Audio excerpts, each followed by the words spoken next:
de lo que está pasando, o al menos tratar de aproximarnos a entender lo que sucede en el sistema judicial. Estamos en comunicación telefónica con Carlos Rosansky. ¿Qué tal, Carlos? ¿Cómo te va?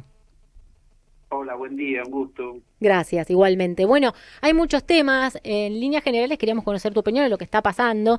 Son muchos los temas por los cuales te llamamos. Se cumplió un año más del intento de magnicidio a Cristina. Bueno, está pasando muchas cosas con Lijo. Hay opiniones que nos Claro. confunden y queríamos conocer tu visión de lo que está ocurriendo. En líneas generales, si querés, y después vamos con las particularidades que mencionaba. Mirá, de lo primero que mencionás, los 2 años del atentado, es un tema gravísimo para el país. No solo por el hecho en sí, no intentar asesinar a la vicepresidenta de la Nación, por supuesto es un hecho criminal muy grave. Pero hay, al lado de eso o alrededor de eso, hay una gravedad también extraordinaria para el país, que es el encubrimiento de ese atentado. Yo no recuerdo, mirá que Argentina es un país como muchos que tiene una tradición de encubrimiento, podríamos hacer una larga lista, pero en el caso especial de este atentado hay algo que hay que remarcar y estudiar seriamente, que no se le está dando bolilla, que es que desde el primer día se encubrió, desde el primer día se supo y se mostró, porque se exhibió que se iba a encubrir. Cuando se pierden los datos del teléfono, a horas nada más del atentado, estamos hablando del teléfono de Sabac Montiel, eso ya te obligaba a tomar decisiones que no se tomaron hasta el día de hoy para evitar ese encubrimiento que hoy prácticamente ya está instalado, ¿se entiende? Ujú. Sí. Sí, y en un escenario, doctor, que no se pudo, siquiera por a través de la prensa hegemónica, tapar la cantidad de actores que participaron, más allá de las responsabilidades de financiamiento, la estructura comunicacional, la vecina, Revolución Federal. Claro, pero justamente yo sostengo que eso es intencional.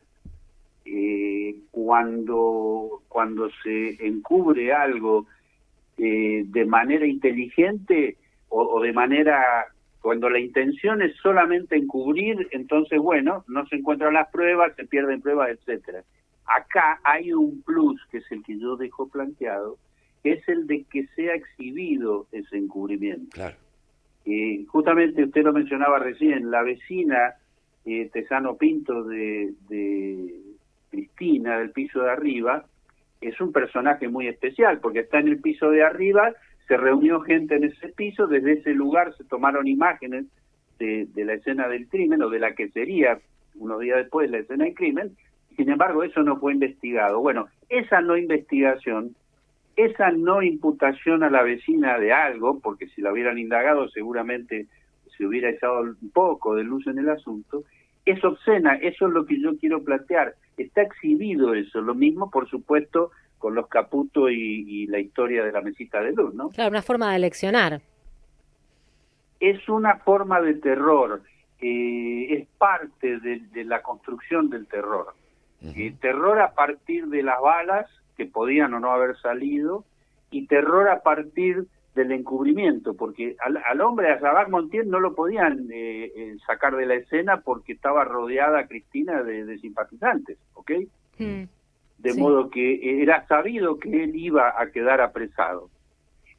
Pero todo lo que está alrededor, que es quién financia, la participación de la vecina, etcétera, y Revolución Federal y todo lo que significa, es muy obvio, porque era algo sencillo, muy sencillo, de investigar, desentrañar y responsabilizar a los autores, tanto a quienes financiaron como quienes lo pensaron el atentado. Bueno, eso, insisto, no hubo preocupación alguna en ocultarlo, sino por el contrario, se mostró como parte del terror que se está generando en Argentina. Ujú.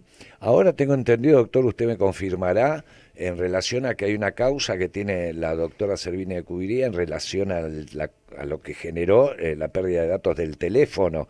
Y por otro lado, tengo la impresión, también por haberlo seguido así, de la causa AMIA, por ejemplo, que se pierde el objetivo principal en una maraña de causas paralelas. ¿Sería un esquema este posible? No, esa es la idea también, por supuesto. Eso se tiene que diluir para que se cumpla el objetivo. si en algún lado, algún día, se investigara cómo se pierden esos datos, bueno, tendría problemas tanto el fiscal como la jueza, Claro. Lo cual no está sucediendo ni va a suceder. Es un tema muy serio, es la pudrición de un sector específico del Poder Judicial que, bueno, nos está trayendo problemas gravísimos como sociedad, ¿no? Me quedé pensando, Carlos, en esto que dijiste del terror y otra forma de generar terror en esta etapa desde el Poder Judicial, porque con el macrismo veíamos la persecución también, ¿no?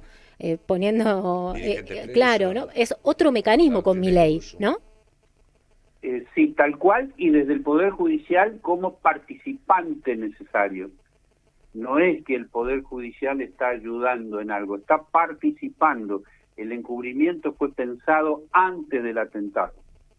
Y esto es algo que tampoco se conversa por razones lógicas, porque forma parte del efecto del terror, ¿sí? Sí, y hay claramente esto que usted dice, y lo escuché una vez hablar hace unos años durante el macrismo, de memoria lo cita usted, que es una banda de fascinerosos la Corte Suprema, que habría que hacer una denuncia internacional al respecto y se acabó el problema. Estamos hablando de partícipes necesarios de un delito grave. ¿Le cabe, no digo ahora, pero con una posible reforma, algún tipo de sanción? ¿Está establecido penalmente?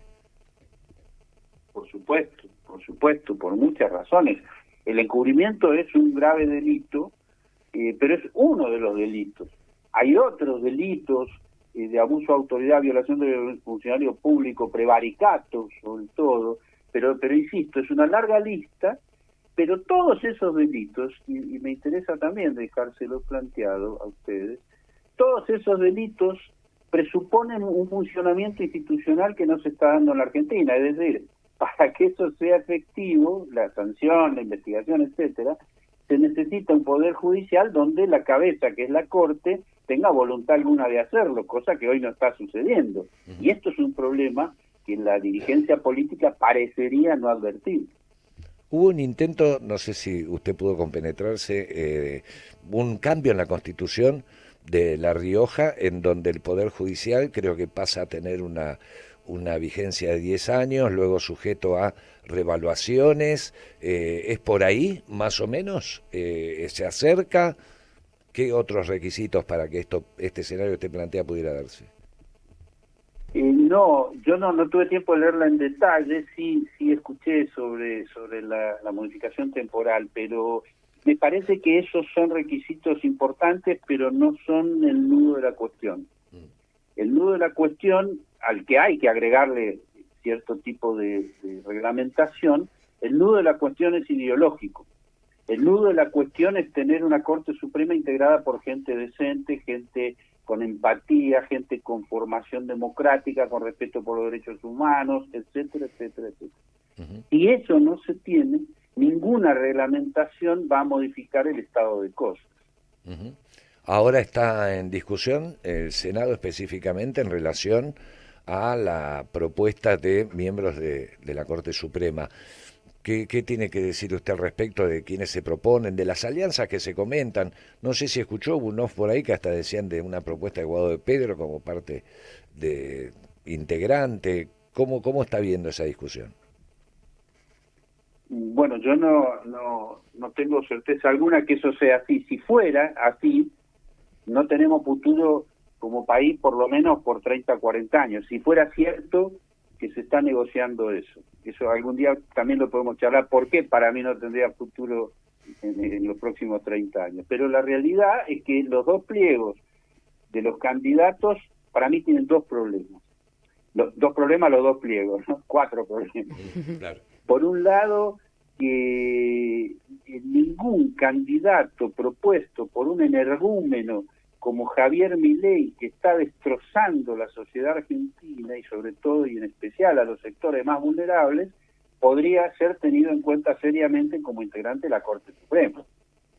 Ese es un primer obstáculo. Y el segundo, que por supuesto el contenido de los pliegos, a mi entender, no los conozco en detalle, pero sí todo lo que trascendió en los medios, están muy lejos del estándar necesario para tener lo que hablábamos antes, es decir, jueces de la Corte Suprema con empatía, con una visión de los derechos humanos, de las políticas de género, etcétera, que es todo lo que está destruyendo este gobierno criminal. Sí. Esos son dos, me parece que queda el otro par. No, esos son dos, pero como son dos pliegos, son cuatro.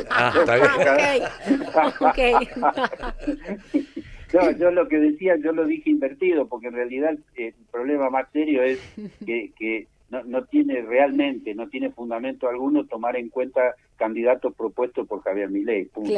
Claro. En algún momento se ha hablado de un juicio político a Javier Milei, eso está lejísimos ahora, ¿no? Había quienes decían que estaba bien, otros que hacer un juicio político era hacer funcional al macrismo.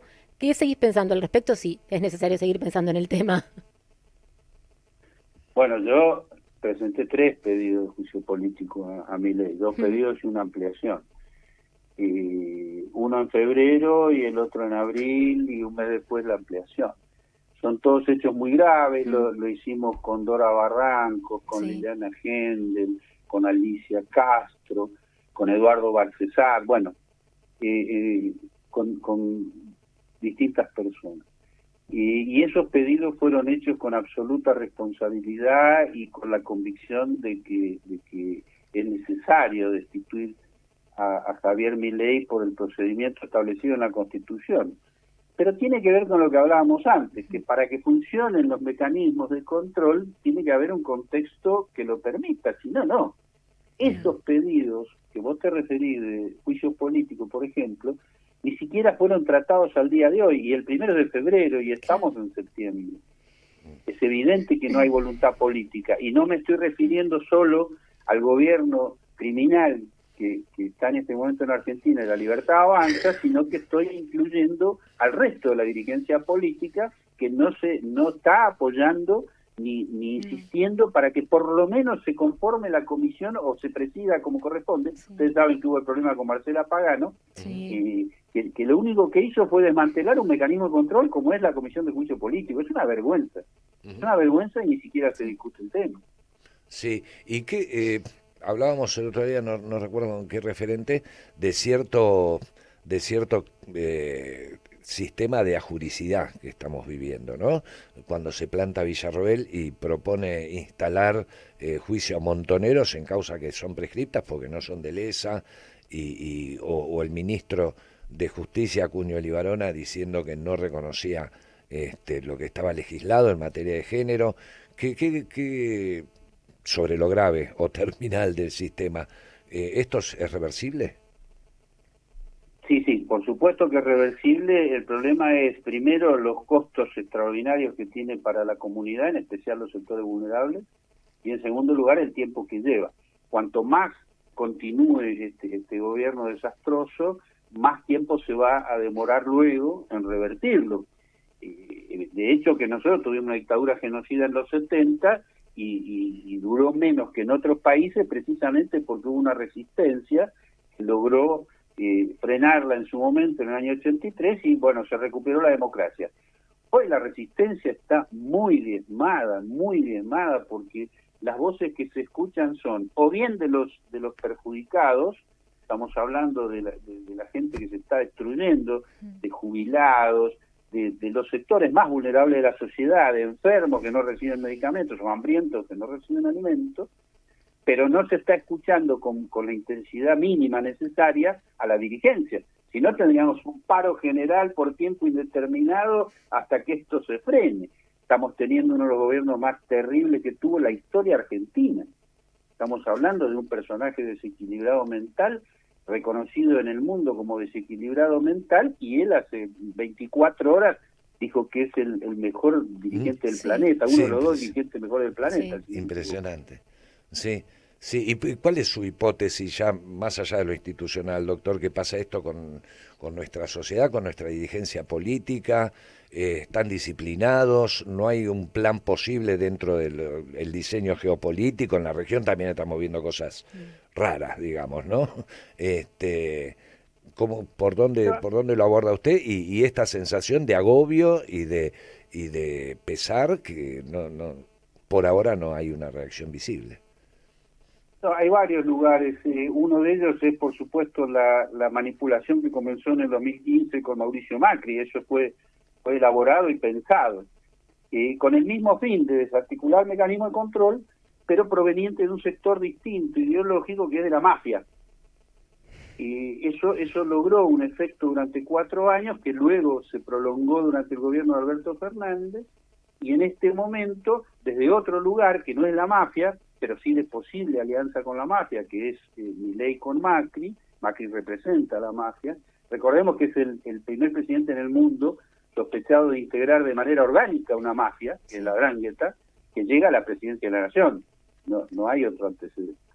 Y en el caso de Milei, que lo hace desde un lugar distinto, insisto, de un desequilibrio mental importante, con una visión absolutamente totalitaria, que abreva históricamente en anécdotas trágicas del nazismo y del fascismo de los años 30 del siglo pasado, ayornados con los Santiago Caputo que digitalizan aquella mentalidad fascista de los años 30. Y eso tiene una influencia directa sobre la población. Eso, no, por supuesto, ni mucho menos por radio en minutos se puede desarrollar, pero la realidad es que eso está teniendo un efecto de adormecimiento muy importante. Insisto, ya no es solo la gente que tiene miedo de salir a la calle porque gasean jubilados, sino que además es la dirigencia que encuentra explicaciones absurdas de por qué no hay que hacer un juicio político, por qué no hay momento, etcétera, que son realmente explicaciones que no tienen ningún sostén. Sí, y alianzas y salidas disparatadas, ¿no? Como asociarse a Villarroel, por ejemplo. Claro, pero forman parte de la nueva era, del momento que estamos viviendo, de la posverdad, de la posjusticia, y vos hablabas de ajuridicidad. Bueno, al lado de eso es anomia. La anomia es la nula o la tenue adhesión a la norma. Entonces se puede decir cualquier cosa, se dicen vamos a meter preso a los montoneros, claro, porque no importa si se puede o no, importa lo que está diciendo la vicepresidenta de la Nación, Victoria Villarroel, o Javier Milei diciendo soy el mejor del mundo. Y resulta que no hay un diputado que tenga la valentía de presentar algo diciendo no podemos estar gobernados por un trastornado. Claro, o que el aumento... Que escuche... ¿Cómo? No, perdón, termine. No, que el único que escuché, que lo hizo 2 veces, con diferencia de un par de meses, fue el senador Mayán, que en la vereda del Congreso dijo que no está en uso de sus facultades mentales. Que hace pocos días, eso fue hace unos meses, hace pocos días volvió a hablar sobre el tema, con razón, por supuesto, y que pone en duda la estabilidad mental de este hombre. Ahora, es un senador que además ni siquiera hizo la denuncia respectiva, por lo tanto, tenemos una sociedad completa formada por dirigentes políticos donde no hay una o uno que se atreva a decir estamos gobernados por un desquiciado. Carlos, gracias como siempre por el ratito y por la charla acá en Radiográfica, lo valoramos mucho. No, a ustedes les mando un abrazo grande. Un abrazo fuerte. Carlos Rosansky.